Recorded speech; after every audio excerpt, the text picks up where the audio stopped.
Coming up in today's video, guys, we've got 3 videos, all with foreign bodies in. My name is Rhys and I'm one of the audiologists here at Audiology Associates. And my name is Taylor Green. And yeah, we're going to talk you through the process of us removing foreign bodies. Yep. Majority of the time, foreign bodies usually means cotton buds. In our case, a lot of the time it's just cotton buds. Usually does. We got a really interesting third case, so make sure you stay tuned for that one as well.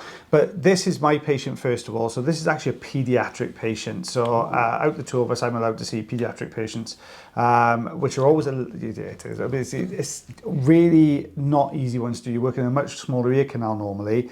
Now this lovely young man came through with his nan and took a look at him and said, oh God, he's been really struggling with his hearing, properly struggling with a bit of discomfort. I'm surprised. I know, and I was like, oh, do you know what, this wax is pretty solid in fairness, and it's right down on top of the eardrum.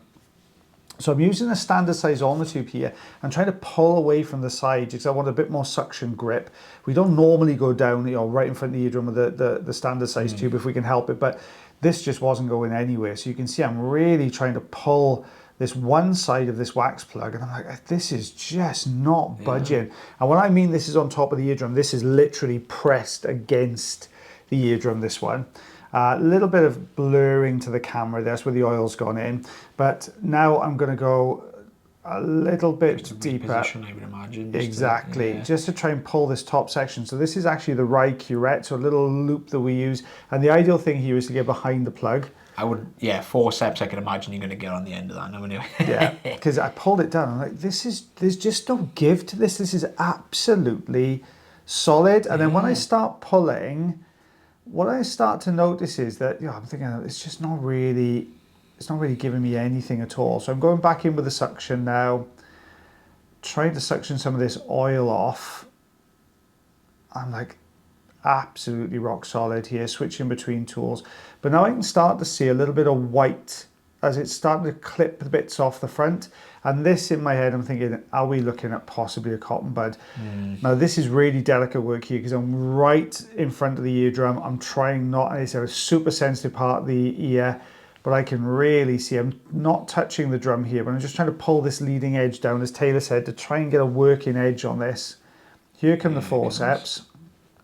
Also got to be very delicate here with the forceps. We don't want to accidentally press against the eardrum here. Oh, there it is. But out that comes. Cotton buds are like perfect for forceps. Well, they tend to hold like as one, and they doesn't tend to break little bits away. So this was actually pressed right up against the eardrum here. And I did have a little try to get this section to the top right corner, but the patient was saying he was getting a little bit too uncomfortable. And don't forget, they are pediatric patients as well. We want them to leave with a good experience because we want them to look after their ears. But yeah, I was like, oh my goodness me, no wonder they weren't hearing. I looked in this side, I thought, just wax, it's absolutely fine. So I was laughing and joking about, try not to use cotton buds anymore. Imagine you had to. Yeah, so at least it's not stuck in both sides. And then this happens where I start to play, and I can see, you always get this telltale little tail that starts to come off. So I'm holding it there thinking, right, just hold a good grip. And I'm like, it is. I'm like, no, there can't be one in this side as well. But yeah, this pediatric patient actually had 2 cotton buds, one stuck in each ear. So if you're an American viewer, Q-tips, the end of a Q-tips come off in both ears. But I've gone for the same approach here. Let's just try and draw it down. But you can see how firmly stuck in that was. So we're going to go with the forceps now. It's always deceiving as well, because when you first take a look, it just looks like wax or skin. Yep. And like I said, until you start trying to remove it and you start breaking it apart, it's a good job, those. Yeah. Fair play. Look at that. It was absolutely so. So we took 11/16, 3/4 of an inch of cotton bud there. But don't forget that was a pediatric patient. Yeah. This is an adult patient now. This is my patient now. Oh, they're easy. This is, you could see straight away. Yeah. Now, this patient had been elsewhere and told it was a fungal infection, which I can kind of see what they're looking at. It's fluffy, it's white, it's deep, but they did mention, actually, this has been in there a little while, the patient did mention probably about 2 months before coming in, they used a cotton bud and it kind of disappeared, so they just assumed that, it was that, but like, I don't know, this lock's a little bit too big for it to just be a cotton bud. So I think what the patient's probably done is used a bit of oil, pop some cotton wool in, and forgot about it, and then used the cotton bud and just wedged it all down. Look at that. Oh, just trying to get the oil off the camera. There you go. My goodness, we're looking nice and healthy now, though. It does tend to have this effect of drying the skin. It just sucks all the oil out of the skin, doesn't it? Yeah, so decent piece of... This is the one I was waiting for Taylor to see. This threw me a complete loop, this one, because I saw a patient come through. Basically, I've been getting some pain in my ears, uncomfortable, really struggling with my hearing.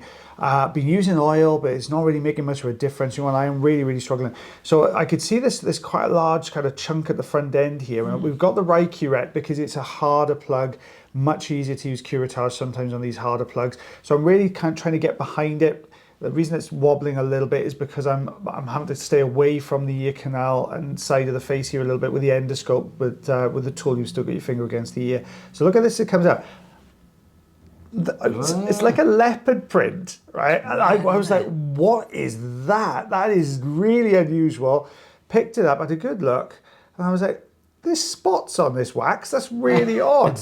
And it took me 2 go. Well, I still didn't get it on the second try, but I weren't far off on the second. You were pretty good. So basically, what had happened was that patient had been using a lot of Otex drops in this side. So what we done to make sure they didn't come back out, they'd use some kitchen roll to put in the outer part of the ear canal just to make sure it didn't fall back out. And what has happened is the kitchen rolls somehow has broken away in there and got wedged in there. And what they've been doing is throwing loads of drops on top of it, which has just been getting absorbed by the kitchen roll. So their patient was in quite a bit of discomfort with their ear canal, which is where the pain was coming from, because with things like Otex and more aggressive wax softeners like bicarbonate drops or Otex drops, things like that, hydrogen peroxide drops, Debrox if you're watching this in the UK, in the US, I'm sorry. But basically those are absorbing in there, but they're alkaline, so they irritate the canal wall. So you shouldn't use them for long periods. So when I cleared this off, I could see there was a lot of redness underneath on that skin. Patient was talking to me a lot, but he was asking me questions about what was going on inside the ear canal. But we can also see a retraction on the eardrum. I was just going to say, it looks massively retracted on the eardrum as well. So your eardrum normally bows out into the ear canal, and the pressure of the ear should be roughly the same as the outside air pressure behind the eardrum. If that pressure drops, what it does is the effect of pulling the eardrum into the space behind. So what you'll see is the eardrum looks quite lumpy and bumpy, whereas it should be nice and smooth and pearlescent. You'll see that in a bit more detail in a second. But what I've done here is try to remove this with a bit of the suction, but it's just gone that kind of mushy and sticky that it's really stuck down into the into all the corners and the recess here.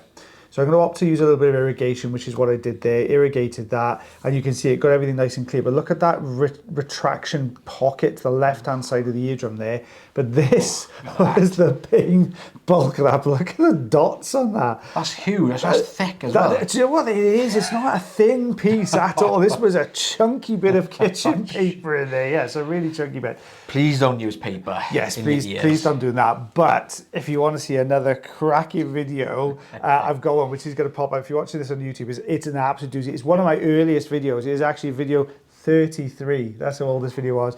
It is taking tissue paper out of somebody's ear, and the story behind this one is brilliant. You've got to have a look at this one because it is just like a comedy of errors. They do one thing, it doesn't work. They do something else, that makes the problem worse. They use something else. Oh, it is brilliant to watch. It's an absolute cracker.